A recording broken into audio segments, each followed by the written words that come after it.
The money left Tomilola's account at 5:47 a.m. and arrived in her mother's at 5:48. 2 million naira, gone in 1 second. She watched the confirmation number appear on her screen, set her phone face down on Chisom's kitchen counter, and picked up her coffee like she had just paid a small bill. Lagos was waking up outside the floor-to-ceiling windows, the lagoon catching the first grey light of morning, the city stretching itself awake, slow, enormous, completely indifferent to the fact that a village girl was standing in a borrowed kitchen in a silk robe, having just sent home more money than her mother had seen in 5 years combined. Her phone buzzed immediately. Mama Tomi. She let it ring 3 times. 4. On the 5th, she picked up. Mama, I saw the money. Her mother's voice came through the phone, warm and textured, and smelling of shea butter even through the speaker. A pause that carried weight. Are you safe? Tomilola looked out at Lagos, at the grey water and the waking towers, and the life she had chosen over every other possible life. I am winning, Mama. That is not what I asked. The silence between them was the kind that only existed between people who had shared the same small house for 24 years, full of everything that did not need to be said because it had already been felt. Then Mama Tomi said quietly, the fire that cooks your food will burn your house down if you stop watching it. You hear me? Tomilola closed her eyes. Behind her eyelids, Lagos disappeared, and for one unguarded second, she was in a village compound under a sky full of too many stars, with her mother's rough palms holding both her hands. I hear you, she said. She hung up, stood completely still for 3 full seconds. Then she straightened her silk robe, picked up her coffee, and walked back into the apartment, like the call had not happened at all. If this is your first time here, subscribe right now and turn on notifications, because part 3 is the episode that changes everything. Drop a like and tell me in the comments where you are watching from. Now let us get back to Tomi, because the city just woke up and it is already moving against her. Chisom was already dressed when Tomi walked into the living room, fully composed, long silky Brazilian hair pinned, fitted blazer, tailored trousers, surgically refined face performing a very convincing version of a normal morning. Kolade moved between rooms with his tray and his white staff shirt and his round, pleasant face carefully set to neutral. 2 cups of coffee on the breakfast table. 2 women sitting across from each other who had renegotiated their entire relationship at midnight and were now pretending the sun had reset everything. Then Chisom said, without looking up, from her phone, Musa called me this morning. Tomilola did not react. She picked up her coffee. About what? About you. Chisom looked up. Her big, expressive eyes were doing something complicated beneath the composure. He wants dinner tonight, somewhere public, somewhere the right people will see. And in this city, Tomi, when a man like Musa takes a woman somewhere visible, he is not taking her to dinner. He is making a statement. She set her phone down. Every man in his circle will know by morning, including Babangida. A pause. And Sade. The name dropped between them like a stone. Tomilola set her cup down, looked at Chisom directly. What did you tell him? That I would pass the message. Chisom held her gaze. But I need you to understand something before tonight. Whatever happens at that dinner, there is no quiet version of this anymore. Sade made a call 3 nights ago. I do not know yet what she activated, but I know Sade. And when she goes quiet after losing something, she stopped, shook her head slightly. Just be careful tonight. Tomilola closed her eyes. Behind her eyelids, Lagos disappeared, and for one unguarded second, she was in a village compound under a sky full of too many stars, with her mother's rough palms holding both her hands. I hear you, she said. She hung up, stood completely still for 3 full seconds. Then she straightened her silk robe, picked up her coffee, and walked back into the apartment, like the call had not happened at all. She was back in the guest room getting dressed. Wine-red fitted dress, gold jewelry, her natural 4C hair pinned into an elegant upswept style, when her phone rang. Unknown number. Something made her answer. You did not call me, Bisi said without greeting. I have been occupied, Tommy said. I know. Musa, Babangida, the 15%, Kolade reporting to Sade every morning before you wake up. A deliberate pause long enough to feel like a hand placed on a shoulder. I told you, I know everything that moves in this city. Tomilola sat down on the edge of the guest room bed, with her big, expressive eyes completely still. What do you want, Bisi? There is a woman, Bisi said. Her voice dropped, not dramatically, the way people drop their voices in films, but the way people drop their voices when what they are saying is genuinely dangerous. A woman that Chisom has never introduced you to and never will, because this woman is the real ceiling of everything you are trying to reach.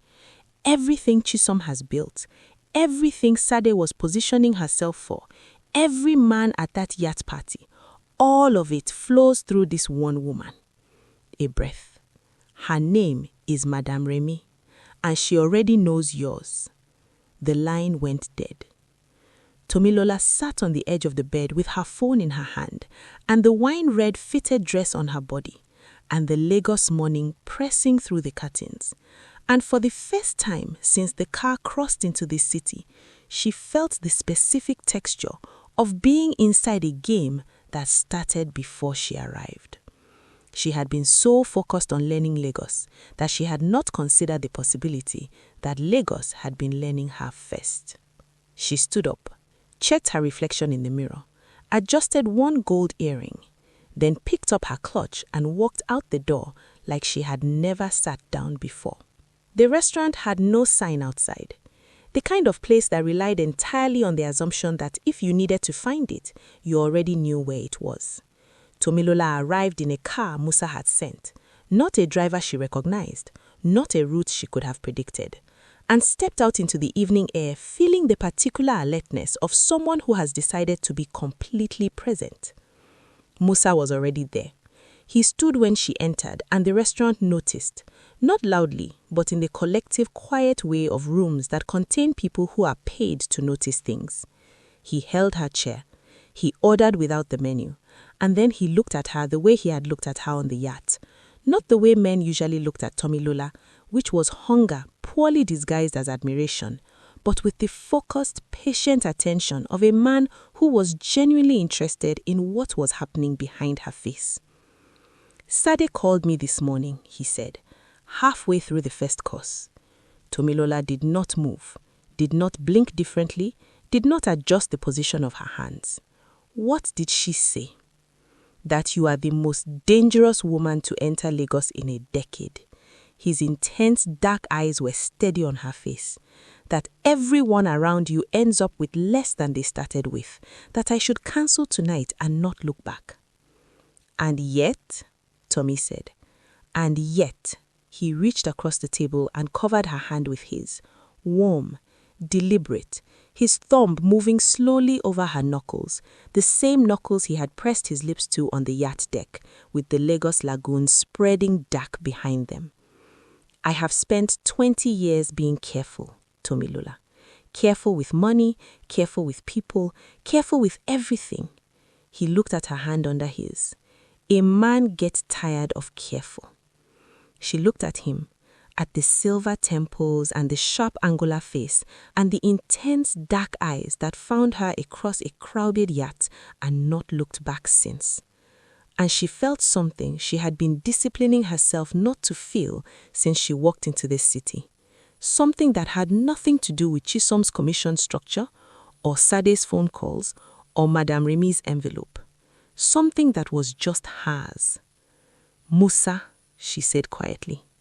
Yes, Sade was not entirely wrong about me.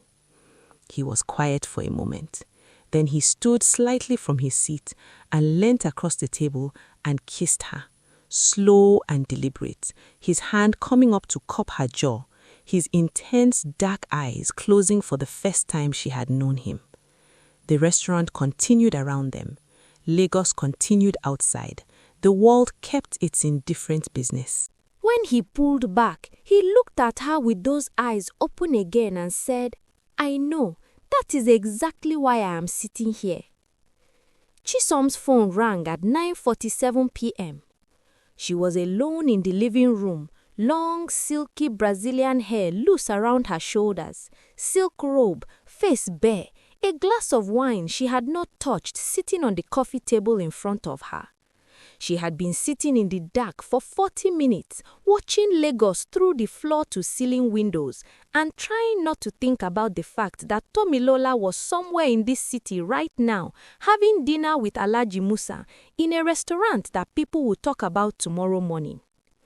The name on her phone screen made her surgically refined jaw tighten immediately. Her lawyer. She answered on the second ring. She listened for 45 seconds without speaking. Her big, expressive eyes did not change expression. Her hand on the phone did not move. Only her breathing shifted, barely, the way a building shifts in wind before anyone notices it is moving. When the call ended, she set the phone down on the coffee table beside the untouched wine, sat completely still. Then she picked up the wine, took one long, slow sip, and set it back down.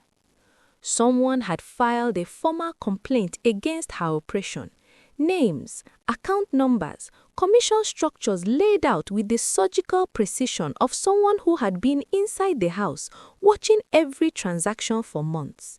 The kind of detail that only existed in two places, inside Chisom's own records and inside the head of someone she had trusted completely. She thought about the morning Tomilola arrived, Kolade bringing the tray, his cautious eyes tracking the new guest 3 seconds too long. She thought about 5 years of dinners at this table and confidential phone calls in this apartment and business decisions made with the windows open because she trusted everyone inside these walls. She picked up her phone and called Tomilola.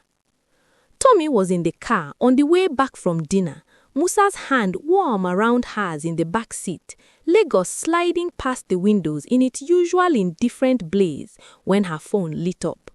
Chisom. She looked at the screen, then at Musa. Something in her face shifted, not panic, not even urgency, but the particular focused stillness of someone whose next move is being decided in real time. She said, "I have to take this." Musa released her hand without question. She answered, listened for 20 seconds, then said, "I am on my way." She hung up and looked at Musa. "I need to go." He studied her face. "Is it serious?" "Yes." He leaned forward and said something to the driver. The car changed direction without another word exchanged. He did not ask what had happened, did not perform concern, simply redirected the car and then turned back to her and said, "Whatever it is, you are not handling it alone." "I handle everything alone," she said automatically. "Not anymore," he said, quietly, finally, the way people say things they have decided rather than things they are suggesting. She looked at him for a moment, then she looked back out the window at Lagos and said nothing, but she did not argue. She walked into the apartment to find Chisom exactly where she had imagined, sitting in the dark living room, the city blazing behind her through the floor-to-ceiling windows, the untouched wine on the table, her surgically refined face stripped of every layer of performance she had spent 5 years building. Kolade was gone. His room at the back of the apartment was empty, cleared out with the efficiency of someone who knew this moment was coming and packed before it arrived. Tomi sat down across from Chisom, did not turn on the lights. The city through the windows gave them enough. "Tell me everything," she said. Chisom told her. The complaint, the account numbers, the commission records laid out point by point with someone's intimate knowledge of how the operation worked, the 2 connections who had already quietly withdrawn, and then the detail that made Tomi go very still, Alhaji Babangida's name listed in the complaint as a primary contact, which meant that by morning his people would know, which meant the call Chisom had been dreading was already in progress somewhere across the city. Kolade was reporting to Sade. Yes, since before I arrived, Chisom looked at her. Something moved across her face. Since 3 months before you arrived, I brought you into a house I was already compromised.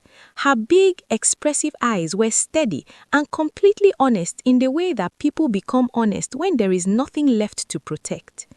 I am sorry, Tomi.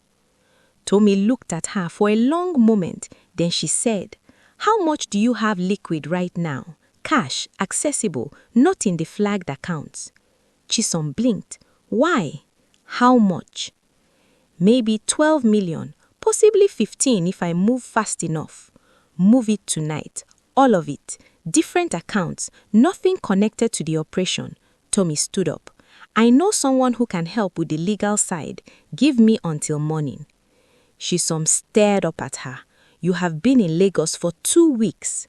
I know, Tomi said, which means I have no history here for anyone to use against me. Everything I have done has been clean. She met Chisom's big expressive eyes directly. Trust me, one more time, just tonight. Chisom looked at her for a long time. The Lagos night blazed behind her through the glass. Then she nodded, slowly, the nod of a woman who has run out of better options and knows it. Tomi was in the corridor outside the living room, already with her phone in her hand, when Bisi answered on the first ring as though she had been waiting. Madam Remi, Tomi said without greeting, I need to meet her, not in 3 days, tomorrow. A pause. That is not how she works. I know how she works. Tell her I tore the envelope. Tell her I want to have a conversation about what was inside it before I make any decisions. Tell her, she paused, choosing her next words with precision of someone who understood that some sentences could not be unsaid. Tell her I am not the 43rd girl, and I think she already knows that. Silence on the line, long enough that Tomi counted 7 seconds. Then Bisi said, tomorrow, 11 a.m., I will send the address. She hung up. Tomi stood in the corridor for a moment, phone in her hand, the dark apartment quiet around her. Through the living room doorway, she could see Chisom still sitting in the same position, small and stripped and real in the Lagos glow, and felt something move through her chest that was not strategy and not calculation. She went back into the living room, sat down beside Chisom on the sofa, close, the way she had sat beside Ngozi in the village dark the night before she left. She did not say anything immediately, just sat there, present, in the specific way that people who have been alone their whole lives sometimes forget they can offer to other people. After a while, Chisom quietly said, "Why are you helping me?" Tomi thought about the question honestly before answering. "Because you came to Lagos with nothing and you built something real," she said. "And Shadi is trying to burn it down, not because it was wrong, but because it stopped serving her." She looked at Chisom sideways.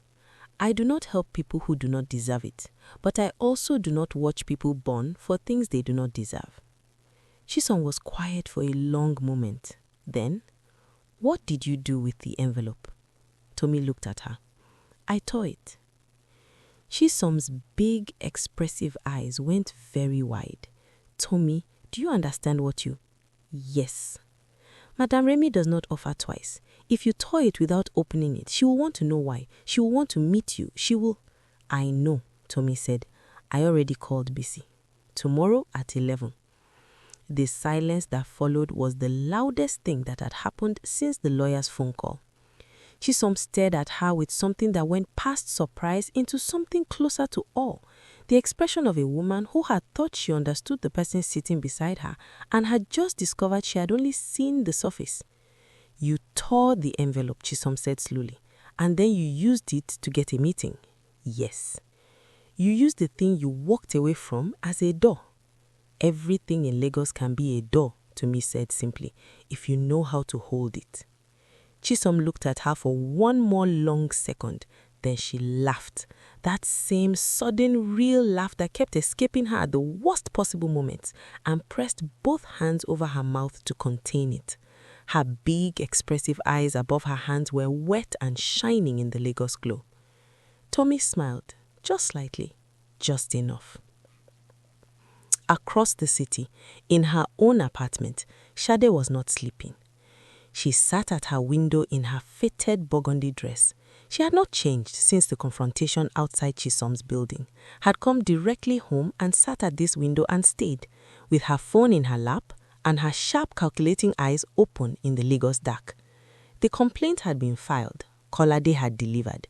The legal machinery was moving exactly as planned. By morning, Chisom's two biggest connections would have received enough information to make a permanent decision about her association with her. It should have felt like winning. Sade looked at her reflection in the window glass. Light brown skin, high cheekbones, full lips pressed into a line, sleek shoulder-length relaxed hair, slightly disheveled for the first time in recent memory, and felt something she had not budgeted for. Empty. Not triumphant. Not satisfied, not the particular vindication she had been building towards since the night Tomilola walked onto that yacht in a black dress and dismantled 8 months of careful positioning in 20 minutes. Just empty. The specific hollowness of a person who has won the battle they planned for and discovered winning it did not fix the thing that made them start the battle in the first place. She thought about what Tomilola had said outside the building. The question that landed differently than anything else Shadi had expected from her. What did the call cost you? She had not answered, but the answer had been sitting in her chest since the moment she pressed the call button and heard the line connect, sitting there quiet and heavy and getting heavier. It cost her Chisom, the one person in Lagos who had known her before she became the version of herself that Lagos required. The one person who had seen her cry and not used it against her. She had burnt that down to get to Tomilola, and Tomilola was still standing. Her phone buzzed, a message from a number she did not recognize. Shade, it is Tommy. I know you are awake. Go and sit with her. I mean it. Shade stared at the message for a very long time. Her sharp calculating eyes moved from the phone to the window to the Lagos night outside and back to the phone. Then she stood up, picked up her keys, and drove back to Chisom's building in the dark. If you are still here, you already know this story has you. Subscribe right now, drop a like, and tell me in the comments, are you Team Tommy or is Shadi starting to make sense to you? Madam Remi's house in Ikoyi did not announce itself. That was the first thing Tomilola noticed when Bisi's car stopped outside it the next morning. No gate drama, no intimidating architecture, no visible security performing itself for visitors. Just a low wall, mature trees pressing over it from inside, and a silence that felt deliberately maintained rather than naturally occurring. The kind of silence that costs money to produce in a city like Lagos. Tommy stepped out of the car in a fitted ivory blouse and tailored dark trousers, her natural 4C hair in a clean full bun, small gold earrings, no clutch. She had dressed deliberately. Nothing that looked like she was trying, nothing that looked like she was not. The outfit of a woman who understood that the most powerful thing you could bring to a room that was designed to evaluate you was complete comfort in your own skin. Bisi walked beside her, wide, innocent eyes forward, natural hair in a low puff, crop Ankara top, fitted jeans, white slickers, saying nothing. Which told Tomi everything. Bisi always had something to say. Bisi's silence meant they were somewhere that silenced even Bisi. They were shown inside by a woman who introduced herself with a nod and nothing else, through a corridor that smelt of sandalwood and expensive air, into a sitting room that was cool and quiet and furnished with the particular restraint of someone who had stopped needing to impress anyone decades ago. Madam Remi was already seated. Tomi looked at her and understood immediately why Chisom had never mentioned her name, not because Madam Remi was frightening in any obvious way, but because some people occupy a room in a way that makes every other person in the room feel like they arrived recently.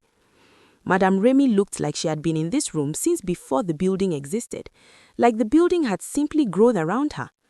52 years old, deep brown skin, ageless face, coral beads at her neck and wrists catching the morning light, expensive burgundy lace wrapper folded perfectly around her, smile lines that did not reach her eyes, the warm, dangerous smile of a woman who found everything mildly amusing because she had already seen how it ended. She looked at Tomilola. Tomilola looked back. Neither of them looked away. Then Madam Remi said, "Sit." Tomi sat. "You tore the envelope," Madam Remi said. Her voice was low and unhurried, the voice of someone who had never once needed to raise it to be heard. "Yes," Tomi said. "Without opening it, yes." A pause. Madam Remi studied her the way a jeweler studies something brought in without a certificate, not dismissively, but with the particular focused attention of someone determining value independent of presentation. Why? Tomi had prepared for this question. She had sat with it on Chisom's rooftop the night before, turning it over, finding the honest answer underneath the strategic one. Because Madam Remi was clearly not a woman who rewarded performances.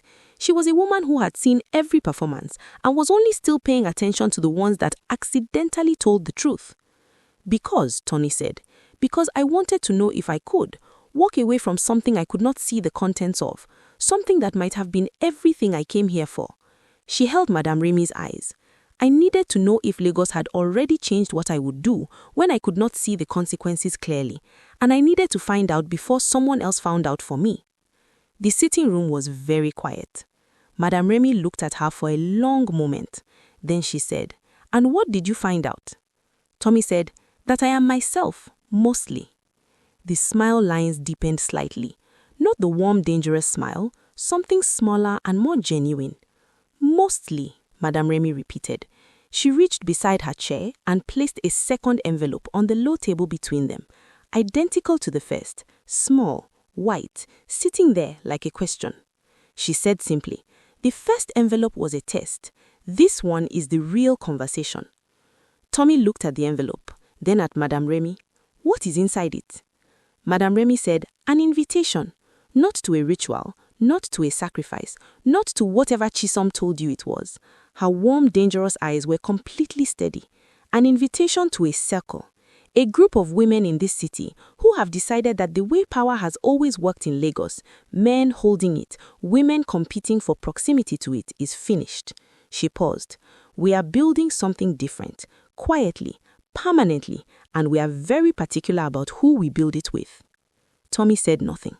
She was listening with her whole body, the way she had listened through the guest room door on her second morning in this city. "We do not do blood rituals," Madam Remi said, and there was something almost amused in her voice. "We do not require you to sacrifice your fertility or your future or your name. What we require," she leaned forward very slightly, "is intelligence, loyalty to the circle above personal ambition, and the specific kind of courage that tears an envelope in half before opening it because it trusts its own judgment more than it trusts the promise of what is inside." The morning light moved through the sitting room between them. "You have been in Lagos for 2 weeks, Madam Remi continued. In 2 weeks, you have done things that women I have watched for 2 years have not managed. You identified a spy in your host's house. You renegotiated a commission structure on your second night. You attached yourself to the 2 most significant men in my circle without anyone facilitating the introduction. You handled Sade without destroying her." A pause. "And last night, instead of protecting yourself, you protected Chisom." "Chisom opened the door for me," Tomi said. Exactly, Madam Remi said. That is exactly the kind of woman I am talking about. She sat back, opened the envelope, Tomilola. Tommy looked at it one more time. Then she reached forward and picked it up, broke the seal, unfolded the single sheet of paper inside. A date, an address, a time, 7 names below it, women she did not recognize yet, and at the bottom, in small, clean handwriting, "Come as yourself. Leave everything Lagos told you to be at the door." She folded it back, looked at Madam Remi. "I have one condition," Tommy said. Madam Remi raised one eyebrow, barely, the expression of a woman who had never had that sentence in a sitting room. "Go on." "Chisom comes with me." The sitting room was absolutely still. Bisi, who had been silent in her chair against the wall since they arrived, made a small involuntary sound and then went back to silence immediately. Madam Remi looked at Tomilola for a long, careful moment.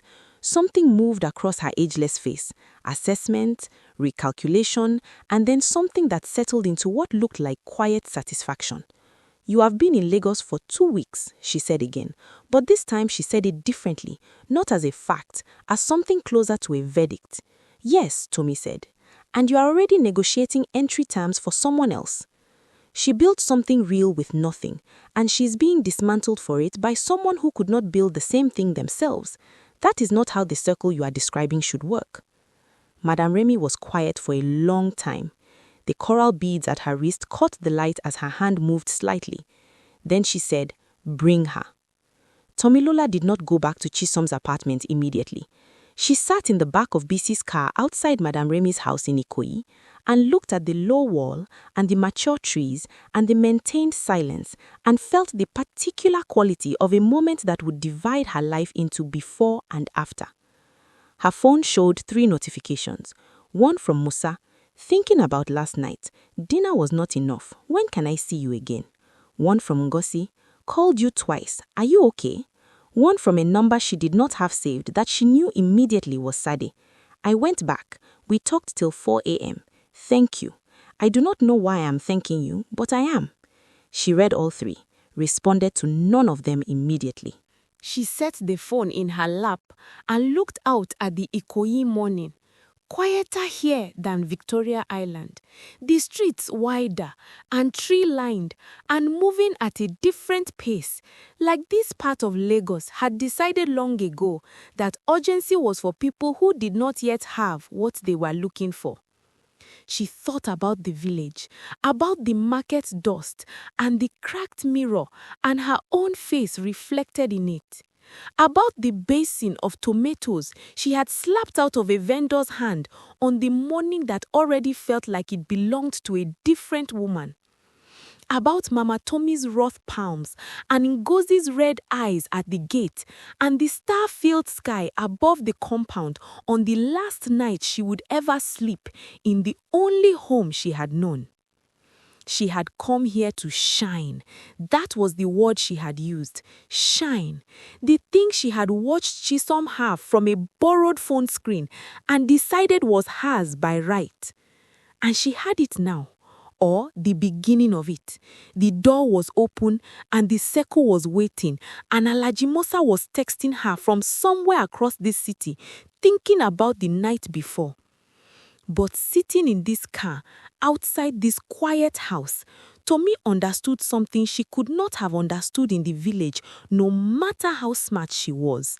That the version of shine she had come for was a surface.